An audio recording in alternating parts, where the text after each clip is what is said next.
नमस्कार मित्रांनो, good afternoon. काय वाजलंय का जोरात?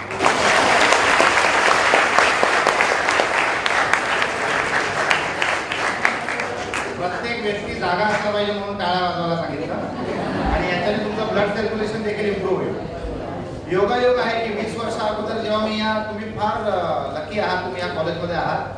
20 वर्ष अगोदर जेव्हा मी या कॉलेजला अप्लाय केलेलं तेव्हा मला ऍडमिशन नाही मिळालं. आणि असे अनेक कॉलेजेस आहेत जिथे मी अप्लाय केलं पण नाही मिळालं. पण त्याच्याने माझी काही हिंमत पुढे कमी नाही झाली.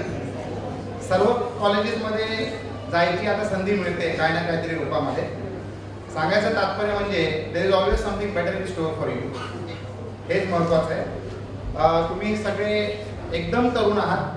तुमच्या हातामध्ये जर सगळ्यात मोठं भांडवल जर कशाचं असेल तर ते आहे तुमच्या जीवनाची येणारी काळावधी. You got time in your hands. That is your most important resource. या वयामध्ये मी फक्त एकच सांगू इच्छितो की येणाऱ्या 5 वर्षांमध्ये, येणाऱ्या 5 ते 7 वर्षांमध्ये हे डिसाइड होणार आहे की तुमचे उरलेले 60-65 वर्ष कसे जाणार. It is very important for each one of you sitting here. Very important की या 5 वर्षामध्ये जर तुम्ही व्यवस्थित फोकस जर ठेवला, जर तुम्ही योग्य लोकांकडून योग्य मार्गदर्शन घेतलं, फक्त मार्गदर्शन घेऊन चालणार नाही तर योग्य मार्गदर्शन घेऊन जर त्याची अंमलबजावणी केली. No idea is good enough if it cannot be implemented. आम्ही जेव्हा कॉलेजमध्ये होतो तेव्हा असे कुठचेही कार्यक्रम नसायचे. फार लिमिटेड नॉलेज. इंटरनेट नव्हतं, मोबाईल्स नव्हते, टेलिव्हिजनमध्ये एवढे चॅनल्स नव्हते. आम्हाला नॉलेज मिळायचं नाही. आणि आज this is the era of knowledge, information. भरपूर इन्फॉर्मेशन तुमच्या अवतीभोवती पसरत असणार. त्याच्यातनं कुठचं इन्फॉर्मेशन घ्यायचं आणि आपल्या जीवनामध्ये त्याला इम्प्लिमेंट करायचं, ह्यालाच आता खरं नॉलेजेबल व्यक्ती म्हटलं जाईल. This is the era of asking questions, not of giving answers. जे चांगले उत्तर देतात ते इंटेलिजंट आहेतच, त्याच्यामध्ये काही वाद नाहीये. पण जी व्यक्ती एक चांगला प्रश्न मांडू शकते, जी व्यक्ती एक चांगला प्रश्न विचारू शकते, त्या व्यक्तीला खरं नॉलेजेबल व्यक्ती मानलं जातं. कारण प्रश्न विचारण्यासाठी तुम्हाला भरपूर नॉलेज लागतं. मित्रांनो, येणाऱ्या वर्षांमध्ये स्पर्धा जी आहे ही 2 व्यक्तींमध्ये असणार. स्पर्धा 2 प्रोडक्ट, 2 कंपनी किंवा 2 देशात तर असेलच, पण त्यापेक्षा मोठी स्पर्धा असणाऱ्या 2 व्यक्तिमत्वांमध्ये. आणि त्या व्यक्तिमत्वांमध्ये आपल्याला डेव्हलप जर काही करायचं असेल तर that is our capability, that is our skill set, that is our knowledge, that is our expertise, that is our innovativeness. ते जर आपण करू शकलो तर आपण देखील, आज तुम्हाला कल्पना असेलच की 20 वर्ष अगोदर top 10 wealthiest people in the world मध्ये एकही भारतीय नव्हता. आजच्या तारखेला top 10 wealthiest people in the world मध्ये 5 लोक भारतीय आहेत. There are 5 people were Indians. आपल्याला या गोष्टीचा अभिमान असला पाहिजे. आणि त्याच्यातले 5 लोक जे होते हे कोणीही गर्भश्रीमंत नव्हते. हे तुमच्या आणि आमच्यासारखे सर्वसाधारण सामान्य व्यक्तीच होते. अकलेच्या ताकदीवर, नॉलेजच्या जोरावर त्यांनी जग काबीज केलं. आणि मला खात्री आहे की या रूम मध्ये बसलेले जे विद्यार्थी आहेत याच्यातनं सुद्धा असे अनेक व्यक्ती, असे अनेक व्यक्तिमत्व निर्माण होतील जे जागतिक पातळीवर भारत देशाचं नाव गौरवतील. मला कल्पना आहे, मला खात्री आहे. जर आजची जर काही गरज असेल तर दॅट इज ओनली फोकस. मजा मस्ती असतेच, हे वय आहे, पण त्याला राईट प्रपोर्शन मध्ये बॅलन्स करणं काळाची गरज आहे. जर आपण हे करू शकलो, it is the best. The character of a person is defined on how he behaves when nobody is watching him. जेव्हा माझ्यावर कोणाचंही लक्ष नसताना सुद्धा मी कसा बिहेव करतो त्याच्यावरनं माझा कॅरेक्टर डिपेंड आणि डिफाईन होणार आहे. तर self discipline is going to be one of the biggest quality which will either make you or break you. मग याची जर आपण जाणीव ठेवली तर definitely we will be very successful. मित्रांनो, भारत देश हा जगात सर्वात तरुण देश मानला जातोय. आज लोकांना भारत देशाची भीती वाटते. परदेशातील प्रत्येक देशाला भारत देशाची भीती वाटते. का? आपल्या ताकदीच्या जोरावर नव्हे, तर प्रत्येक भारतीय नागरिक दुसऱ्या देशाच्या नागरिकाची संधी हिसकावून घेतोय. It is going to be economic warfare. येणाऱ्या काळामध्ये जे वॉर असणार आहे ते आर्थिक वॉर असणार आहे. They are economic warfare on how you can grab the opportunity of the other countries people. आणि for that we need to be extraordinarily experts. कुठच्याही व्यक्तीची प्रगती, कुठच्याही समाजाची प्रगती, कुठच्याही कुटुंबाची प्रगती किंवा कुठच्याही देशाच्या प्रगतीसाठी जर कुठच्या गोष्टीची गरज आहे तर ती आहे एंटरप्रेन्योरशिपची, उद्योजकता. आपल्याला नोकरी करावी पण फक्त 5 ते 10 वर्ष, जीवनातले 5 ते 10 वर्षच फक्त नोकरी करावी. नोकरी करायचा उद्देश फक्त एकच असावा आणि तो असावा अनुभव घेण्यासाठी. अनुभव घेऊन या अनुभवाच्या जोरावर आपण उद्योजकच झालं पाहिजे. आपल्या देशाच्या प्रगतीसाठी जर काय, देशाला जर कुठच्या गोष्टीची जर गरज असेल तर ती आहे जास्तीत जास्त लोकसंख्येमध्ये आपल्या देशाने उद्योजक तयार केले पाहिजेत. आपल्या अशा कंपनीज असल्या पाहिजेत ज्या कंपनीजमध्ये आपण परदेशी लोकांना नोकऱ्या देऊ पण आपल्या माणसांनी नेहमी बिझनेसच केला पाहिजे, हा उद्देश असला पाहिजे. अंग्रेज जेव्हा आपल्या देशात होते, जेवढे अंग्रेज आपल्या देशात त्या काळात होते त्याच्या 4 पटीने आज भारतीय नागरिक युके मध्ये आहेत आणि त्यांच्या देशाच्या इकॉनॉमीमध्ये सगळ्यात मोठा जर वाघाचा वाटा कोणाचा असेल तर तो आहे भारतीय नागरिकांचा. सांगायचं तात्पर्य म्हणजे येणारं जग आपण बदलू शकतो आणि ते घडतंय आणि ते होणार. 45 वर्षांअगोदर मित्रांनो अरबस्तानमध्ये, अरबस्तान म्हणजे Dubai, Abu Dhabi, Al Ain, Fujairah, Sharjah, Kuwait, Saudi, Bahrain वगैरे वगैरे. अरबस्तानमध्ये श्रीमंतातला श्रीमंत अरब उंटावर प्रवास करायचा. त्याच्याकडे गाडी घोडा नव्हता, गाडी नव्हती, घोडाही नव्हता, तिकडे फक्त उंट होते. आजच्या तारखेला गरीबातला गरीब अरब 4 मर्सिडीज गाड्या घेऊन फिरतो. का? त्यांना तेल सापडलं. अजून 45 वर्षांनंतर त्यांच्याकडे ती मर्सिडीज गाडी राहील पण आतमध्ये पेट्रोल नसणार, त्याला खेचण्यासाठी परत उंटाची गरज लागेल आणि आपल्याकडे जशी बैलगाडी असते तशी त्यांच्याकडे मर्सिडीज गाडी होईल, उंटाने खेचणारी. भारतीय नागरिकांकडे जे भांडवल आहे ते आहे अकलेचं. एक भूतपूर्व प्रधानमंत्री लंडनचे म्हणाले, अपमानित केलं त्यांनी आपल्या देशाला. ते म्हणाले की India is not a nation, India is a population. आणि मित्रांनो आज ह्याच पॉप्युलेशनची गरज पूर्ण जगाला भासते. लोकांना कस्टमर पाहिजेत आणि ते आपण आहोत. Every 6th person on planet Earth is an Indian. No country or no company can ignore India and their population. जी आपली कमजोरी होती ती आज आपली सर्वात मोठी ताकद झालेली आहे आणि या ताकदीचा आपल्याला सदुपयोग करून जेवढं होऊ शकेल तेवढं चांगला व्यापार करायचा आहे. We need to get into enterprises, we need to build organizations which will provide job opportunities not only to fellow Indians but also to the people across the world. येणारे 100 वर्ष 4 देशांचे मानले जातात. त्याला आपण म्हणतो ब्रिक कंट्रीज. आणि brick countries म्हणजे ब्राझील, रशिया, इंडिया आणि चायना. आणि या 4 देशांमध्ये जर सगळ्यात वेगाने जर कुठचा देश पुढे चाललेला आहे तर तो आहे भारत देश. आपल्याकडे जेवढ्या अडचणी असतील या अडचणी नव्हे, या सगळ्या अडचणी ऑपॉर्च्युनिटीज आहेत. इकॉनॉमिक्स मध्ये एक फार पॉवरफुल स्टेटमेंट म्हटलं जातं which says expenditure in the economy leads to wealth to the people. जर आपल्याकडे 24 तास पाणी नाहीये तर इट इज अन ऑपॉर्च्युनिटी. आपल्याकडे 24 तास वीज नाहीये, इट इज अन ऑपॉर्च्युनिटी. आपल्याकडे प्रॉपर रस्ते नाहीये, इट इज अन ऑपॉर्च्युनिटी. कारण जेव्हा जेव्हा याचं डेव्हलपमेंट होईल तेव्हा तेव्हा तुम्हाला आणि आम्हाला बिझनेस ऑपॉर्च्युनिटीज मिळतील आणि आपण वेल्थ क्रिएट करू शकू. पण हे सगळं घडवण्यासाठी, हे सगळं करण्यासाठी अतिउत्तम एम्प्लॉय तर आपण होऊच, पण त्यापेक्षा चांगला we should become extraordinary entrepreneurs, businessman. या वयामध्ये जर तुम्ही ही गाठ बांधून ठेवली की मी जीवनामध्ये 5 वर्षापेक्षा जास्त नोकरी नाही करणार, त्याच्यानंतर मी उद्योगच करीन, तर नक्कीच तुम्ही तुमचा ध्येय साध्य करू शकता. It all happens in the mind. If you think you can, you are right.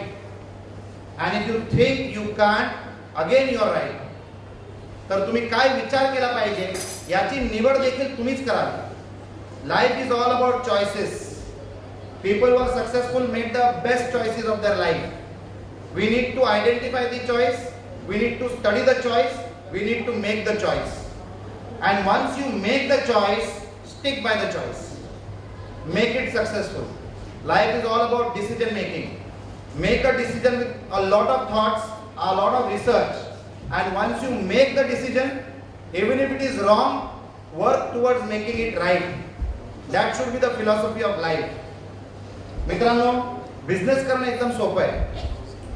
Business is nothing but making other people's life easy. लोकांचं जीवन आपण कशा प्रकारे सोपं करू शकतो, साधं करू शकतो, त्यालाच म्हणतात बिझनेस करणं. खरं म्हणजे बिझनेस करणं म्हणजे it is like doing God's work, making people's life easy. समाजामध्ये जो त्रास आहे त्या त्रासाला जर तुम्ही दूर करू शकला तुमच्या व्यापाराच्या मार्गे, तर नक्कीच तुम्ही देवाचंच काम करताय. You need to be ethical, you need to be practical, you need to be transparent, you need to be honest. या सगळ्या क्वालिटीज आता ऑप्शन्स नाहीये, दीज आर कंपल्शन्स. मी इमानदार आहे हे सांगायची कोणाला गरज नसली पाहिजे.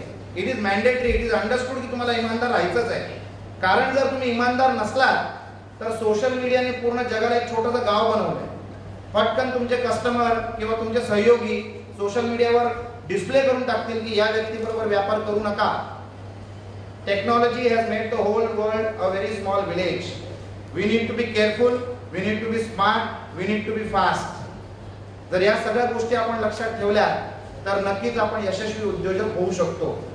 एकच सांगू इच्छितो की कमीत कमी वयामध्ये शिक्षणाबरोबर जर तुम्ही कुठची पार्ट टाइम नोकरी करू शकला, जर तुमच्याकडे तेवढा वेळ असेल, 3 ते 4 तासाचा जर तुम्ही पार्ट टाइम नोकरी करू शकाल, तर that will be your stepping stone toward successful life. कारण क्लासरूम मध्ये जे आपण शिकतो ते अमुक पर्सेंटेज आहे, पण ह्या नॉलेजचा आपण प्रॅक्टिकल जीवनामध्ये वापर कसा करून घेऊ शकतो ते खरं नॉलेज आहे. जेव्हा तुम्ही प्रॅक्टिकल लाईफमध्ये पाऊल टाकता आणि तिथे फेस केलेले प्रॉब्लेम जेव्हा तुम्ही क्लासरूमच्या नॉलेजनी सॉल्व्ह करता, तेव्हा जेव्हा तुम्हाला तो अनुभव मिळतो, that is your qualifying knowledge. हिंदीमध्ये एक म्हण आहे, जहां ना पोचे रवी वहां पोचे कवी. म्हणजे काय, जिथे सूर्याची किरण पण पोहोचू शकत नाही तिथे कवी पोहोचतो. कारण कवी चांगले चांगले गोड गोड डायलॉग लिहितो ना, तो कुठेही पोहोचू शकतो, चंद्रावर, ताऱ्यांवर, कुठेही पोहोचू शकतो. जहां ना पोचे रवी वहां पोचे कवी, लेकिन जहां ना पोचे कवी वहां पोहोचे अनुभवी. योग्य वयामध्ये आपल्याकडे जर योग्य अनुभव असला तर आपण जीवनामध्ये भरपूर यशस्वी होऊ शकतो. मी माझ्या शाळेच्या दिवसांपासून काम करतोय आणि तेव्हापासून जे काम केलं तर माझं सर्वात चांगलं भांडवल आज जे माझ्याकडे आहे ते आहे माझा अनुभव. लोकांकडनं तुम्हाला भरपूर शिकायला मिळतं. पुस्तकं तुम्ही नेहमी वाचावी, पण त्याबरोबर जर तुम्ही अशा व्यक्तींना वाचलं जे भरपूर पुस्तकं वाचतात तर तुम्ही फटाफट ते नॉलेज गेन करू शकता. मी जेव्हा पण एक चांगला लेखक भेटला किंवा एक चांगला गुणी ज्ञानी माणूस भेटला तर 15 मिनिटाच्या चर्चेमध्ये त्याच्याकडनं त्याच्या 1000 पुस्तकांचं नॉलेज खेचून घेतो. Shortcut to knowledge. कारण आपल्याकडे वेळ नाही.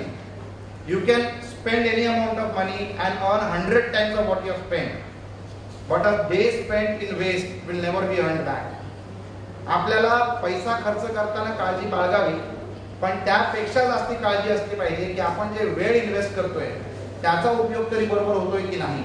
कारण हा गेलेला जो वेळ आहे हा जीवनामध्ये परत पुन्हा कधीच आपल्याकडे येणार नाही. भारत देशामध्ये जेवढ्या संधी येणार आहेत हे सगळ्या संधी तुमच्या आणि आमच्यासाठी आहेत. त्या संधींना एनकॅश करण्यासाठी आपल्याकडे योग्य ते नॉलेज असणं गरजेचं आहे. नेटवर्क वाढवा. आपली जेवढी फ्रेंडशिप आपण वाढवू शकतो ती वाढवा. Don't limit it to the classroom, don't limit it to the college, don't limit it to your colony, don't limit it to your relatives. Social मीडियाचा सदुपयोग करा.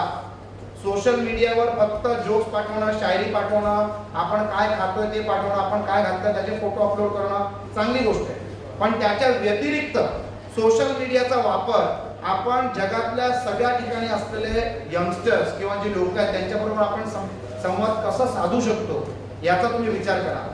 टेक्नॉलॉजीमुळे तुम्ही आनंद महिंद्राशी बोलू शकता, रतन टाटाशी बोलू शकता, प्रधानमंत्रीशी बोलू शकता, प्रेसिडेंट बराक ओबामाशी सुद्धा संपर्क साधू शकता.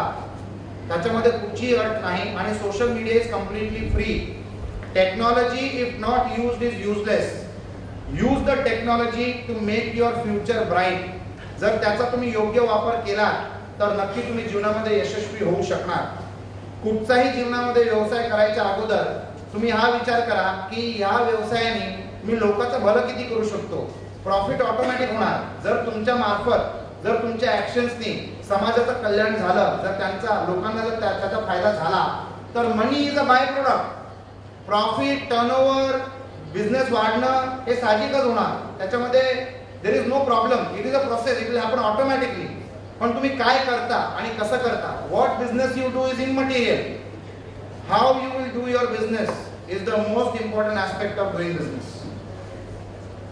मला अजून जास्ती बोलायचं नाहीये कारण तुम्ही नाहीतरी तापलेले आहात. दुपारच्या वेळी मला एवढ्या लोकांचं ऐकावं लागतं बळजबरीने, तर मी तुम्हाला अजून जास्ती काय सांगणार नाही. I am the second speaker, I don't want to lengthen your hearing capabilities. पण जर तुम्ही मला प्रश्न विचारला तर मी त्या प्रश्नांची उत्तर देईन, कारण तुमच्या मनामध्ये ज्या शंका आहेत त्याची मी उत्तर देण्यामध्ये मला जास्ती इंटरेस्ट आहे. मला जर बोलायचं असेल तर मी 3 दिवस सलग बोलू शकतो विथ अ 15 मिनिट्स ब्रेक. तर we will not do that. Ask questions. फक्त एवढंच लक्षात ठेवा की जेवढ्या यशस्वी उद्योजक आहेत जगामध्ये, जेवढे यशस्वी उद्योजक आहेत ते बेशरम असतात, त्यांना लाज शरम नसते. आणि आपल्याला बेशरम होणं गरजेचं आहे. का? जिसने की शर्म उसके फूटे करम, जिसने की बेशरमाई उसको मिली दूध मलाई. As an entrepreneur you need to be extrovert. एक अमेरिकी नागरिक जर तुम्हाला भेटला, ज्याला तुम्ही 50 लाख लोकांच्या समोर जरी उभा केला तरी तो भाषण त्याला सुरू करू शकतो. त्याला एवढा सेल्फ कॉन्फिडन्स आहे. पण आपण प्रश्न विचारायला आपल्याला थोडी लाज वाटते. We feel shy, we are not confident. बिलकुल लाजू नका. आपल्या प्रश्नाने जर कोणाला हसू आलं ना तर ते सुद्धा देवाचंच काम आहे. आपण कोणाला तरी खुशी देतोय ना जाने अनजानेमध्ये, काय फरक पडतंय. Ask as many questions as possible and before I conclude my speech, try to ask the best questions. If they are not best today, they will be the best tomorrow. But don't give up the confidence of asking questions. Thanks a lot. God bless you. Be successful in life. Thank you. Electronic आणि त्यामुळे आपल्याला व्यवसायाच्या संधी आहेत, त्याच्याबद्दल थोडंसं सांगा. Electronics, electrical आणि मेकॅनिकल या तिन्ही क्षेत्रांमध्ये प्रचंड स्कोप आहे. भविष्यामध्ये प्रचंड स्कोप आहे. इंडस्ट्रियलायझेशन झालेलं पूर्ण जगाचं, तर ऑटोमेशन झालेलं, म्हणजे प्रत्येक जीवनाच्या प्रत्येक भागामध्ये तुम्हाला इलेक्ट्रॉनिक्स, इलेक्ट्रिकल, मेकॅनिकल या सगळ्या वस्तूंची गरज लागणारच आहे. एक काळ असा होता की आपल्याला भीती वाटत होती की आपल्या सगळ्या मॅन्युफॅक्चरिंग इंडस्ट्रीज ज्या आहेत हे चायना ह्या सगळ्या ऑपॉर्च्युनिटीज खाऊन टाकतील. पण असं नाहीये. The only original thing which has ever lasted build by China is the great wall of China. त्याला सोडून सगळं एवढं डुप्लिकेट बनवलं की त्याला लाईफ नसतं. China can always duplicate, China can never innovate. मजा इनोव्हेशन मध्ये असते, मजा डुप्लिकेशन मध्ये नसते. आपण इनोव्हेट करायचं आणि चायनाने मॅन्युफॅक्चर करायचं. जर हा आपण दृष्टिकोन ठेवला तर इलेक्ट्रॉनिक्स, इलेक्ट्रिकल, मेकॅनिकल या क्षेत्रामध्ये प्रचंड स्कोप आहे. आणि हा ऑटोमायझेशनचा जमाना आहे. म्हणजे तुम्हाला इलेक्ट्रॉनिक्स बरोबर टेक्नॉलॉजी, इलेक्ट्रिकल बरोबर टेक्नॉलॉजी आणि मेकॅनिकल बरोबर टेक्नॉलॉजी, तर टेक्नॉलॉजी प्रेमात पडणं गरजेचं आहे. जर तुम्हाला कुठचंही करिअर सत्यवचन म्हणजे तो sneezing at the right time is what you are saying is the truth. God bless you. टेक्नॉलॉजीच्या प्रेमात पडणं फार गरजेचं आहे. This are extraordinary careers. Whatever career you are pursuing, make sure that you are the best in that career. इंटरनेटमुळे तुम्हाला सगळी माहिती, it is not www. www means world wide web, but it is not only world wide web. It is wise words of wisdom. Google has become like God. म्हणजे आपण देवळात जाऊन प्रार्थना करतो तर आपल्या प्रश्नांची उत्तरं ताबडतोब मिळत नाही. पण गुगलवर let us focus on the discussion.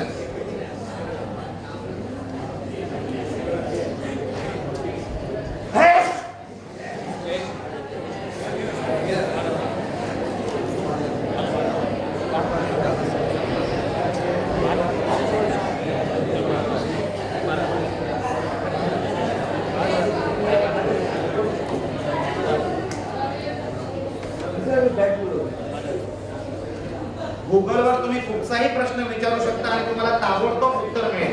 Problem फक्त एकच आहे. प्रत्येक प्रश्नाला तुम्हाला 200, 500, 2000 उत्तरं मिळतील. your intelligence will be to select the right answer and the best answer depending on your requirement. तर तुम्ही ज्या क्षेत्रात आहात त्या क्षेत्राचा तुम्ही रिसर्च करा. त्या क्षेत्रात काम करणारे जी लोक आहेत किंवा व्यवसाय करणारे जी लोक आहेत त्यांचे तुम्ही रेग्युलरली इंटरव्ह्यूज घ्या. इंटरव्ह्यूज म्हणजे त्यांच्याबरोबर संवाद साधा.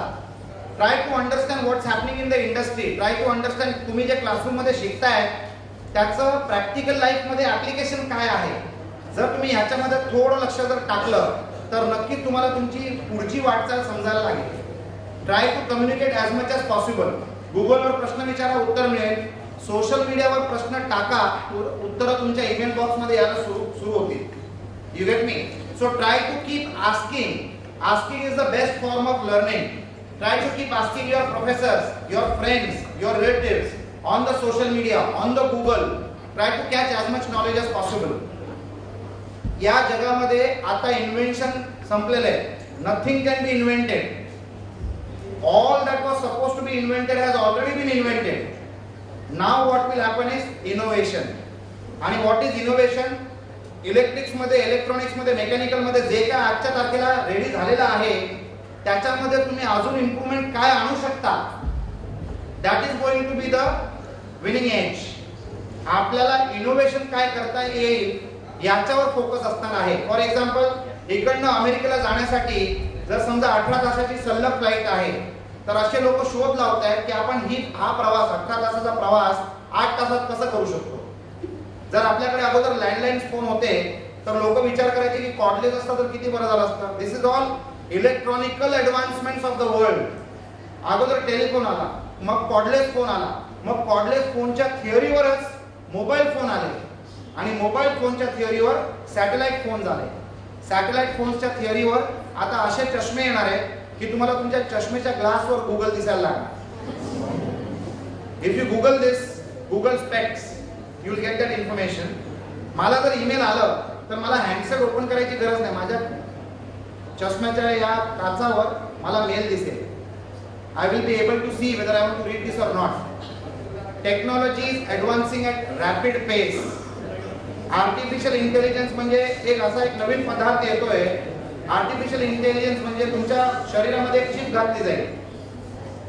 That chip will interact with your brain आणि that brain whatever you want to do. म्हणजे समजा जर मला पाहिजे की मला आता फॅन चालू करायचा, हा विचार जरी आला तर फॅन चालू होईल.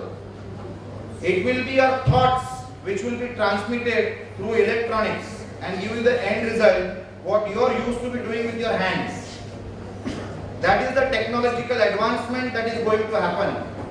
म्हणजे तुम्हाला तुमचं करिअर घडवण्यामध्ये भरपूर ऑपॉर्च्युनिटीज मिळणार आहेत आणि भरपूर इंटरेस्टिंग गोष्टी होणार आहेत. Be ready. तुमचा वेळ आज महत्त्वाचा झालेला आहे. तुमचं कंटेंट तुम्ही पाहायचं हे सुद्धा महत्त्वाचं झालेलं आहे. इंटरनेटमुळे मला एखादा टेलिव्हिजन सिरियल अमुक वेळेला येतो म्हणून मी तिकडे टीव्हीच्या समोर जाऊन बसायचा, ते दिवस पण संपले. माझा जर तो सिरियल सुटला तर मला जेव्हा वेळ मिळतो त्या वेळेला मी जाऊन त्या इंटरनेटवर तो एपिसोड किंवा सिरियल पाहू शकतो. पूर्ण मॅच बघायची जर माझ्याकडे वेळ नाही तर मी तो हायलाइट्स आज इंटरनेटवर बघू शकतो, कारण टीव्हीवरचे हायलाइट्स अमुक वेळेवरच येऊ शकतात. These are all technological advantages which are happening. जे तुम्ही टेलिव्हिजन मध्ये पाहता, पिक्चर्स मध्ये पाहता, टेक्नॉलॉजी इज इम्प्रूव्हिंग ड्रामॅटिकली. कुठच्याही पिक्चरचा आजच्या तारखेला खरा हिरो कम्प्युटर असतो. शाहरुख खान तर फक्त दिसतो आपल्याला, पण त्याला बसायला, उठायला, उड्या मारायला, नाटकं करायला मदत कोण करतं? The graphics, the animation, the multimedia. This is all technological advancement. There is a fantastic way forward. Just make sure that you are equipped with knowledge and capability to handle the future. Thank you.